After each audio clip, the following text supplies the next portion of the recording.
네, 안녕하세요. 대박찬입니다. 오늘은요, 저희가 지난번에 변호사님들을 홍보하는 방법에 대한 영상을 제가 2편을 준비를 해서 올려드렸죠. 그런데 그 영상을 시청하시고서 몇몇 변호사님들이 카톡으로 좀 질문 남기신 부분이 있어서 그 부분을 제가 좀 정리를 해서 안내를 해드리려고 영상을 준비를 했습니다. 아마도 이번 영상을 잘 보시면 변호사님들은 정답을 찾지 않을까라고 조심스럽게 예상을 하고 있습니다. 정답을 지금부터 시작하겠습니다. 자, 질문하신 내용부터 먼저 안내를 좀 해드리면요.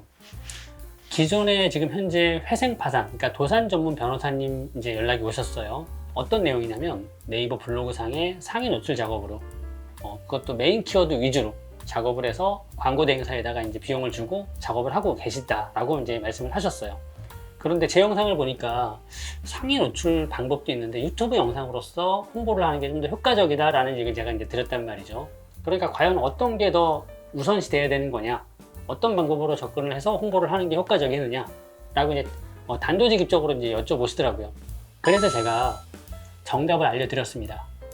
두 가지 중에 굳이 한 가지를 해야 된다라고 하면은요, 유튜브 홍보입니다. 유튜브 채널을 개설하시는 게 확실히 더 효과가 있습니다. 다만 유튜브 홍보를 해서 효과를 본다라고 해서 유튜브 영상 하나만 가지고 문의가 온다, 사건 수임을 할 거다 라고 얘기할 수는 없어요. 자, 무슨 얘기냐면 유튜브 영상을 통해서 많이 알릴 수는 있습니다. 자, 그러면 예를 들어서 그 변호사님이 홍길동 변호사님이라고 가정을 좀 해볼게요. 그럼 홍길동 변호사님을 유튜브 상에서 이제 접하시게 된 거예요. 그러면 그분이 바로 홍길동 변호사님한테 바로 전화를 해서 사건을 의뢰를 하거나 이렇게 수임을 하거나 이러진 않는다라는 거죠.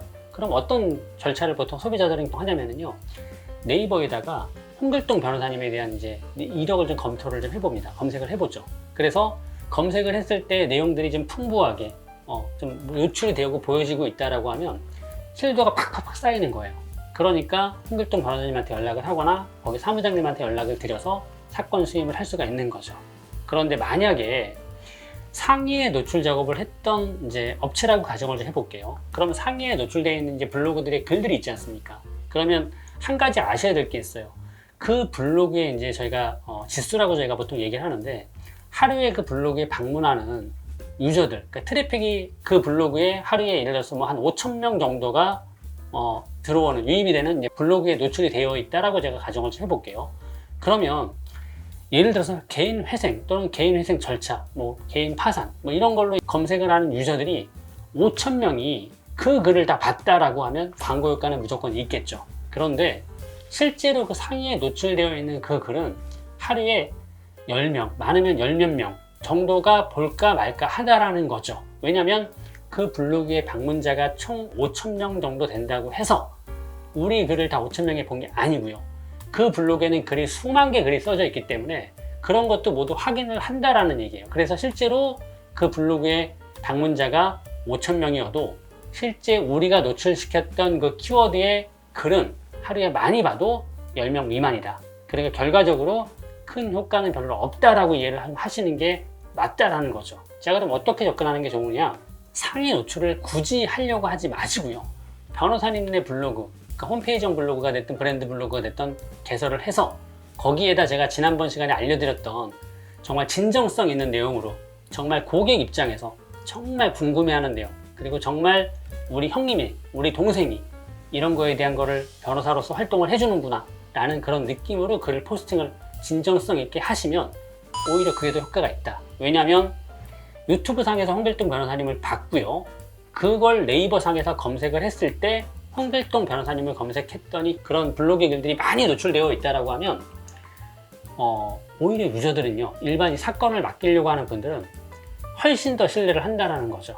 굳이 상위에 노출시키는 방법으로 그 아주 경쟁력 엄청 센 키워드를 가지고 상위에 노출시킨다 해서 문의가 많이 오지 않는다. 그리고 실제로 그걸 상위에 노출시키기 위해서는 광고 대행사에다 맡겨보신 분들은 더 잘 아시겠지만 비용이 만만치 않습니다. 정말 경쟁력 있는 키워드는 하나 노출시키는 데만 해도 월보장으로 100만 원 이상 하지 않습니까? 과연 그 100만 원 이상의 값어치를 하느냐? 그렇지 않다라는 거죠. 자, 이 부분을 잘 고민하셔야 돼요. 그래서 가장 좋은 정답지는요, 유튜브 채널을 개설하십시오. 그리고 유튜브 채널에 회생 파산, 또 자기가 뭐 이혼 전문이든 부동산 전문이든 가까이 전문 분야가 있으시다라고 하면 그런 관련된 내용들로 영상을 차근차근 준비를 좀 하셔서 하나씩 올리셔서 일반 유저들한테 홍길동 변호사님의 PR을 좀 하시고요. 그거를 그대로 변호사님의 블로그에다가 하나하나 글을 써낸다라고 하면 오히려 그게 훨씬 더 효과가 있다. 굳이 상위 노출을 고민하려고 하지 말라. 상위 노출을 시켜서 그걸로 사건 수임이 잘 되는 시대는 지나갔다. 이렇게 이해를 좀 하시는 게 맞습니다.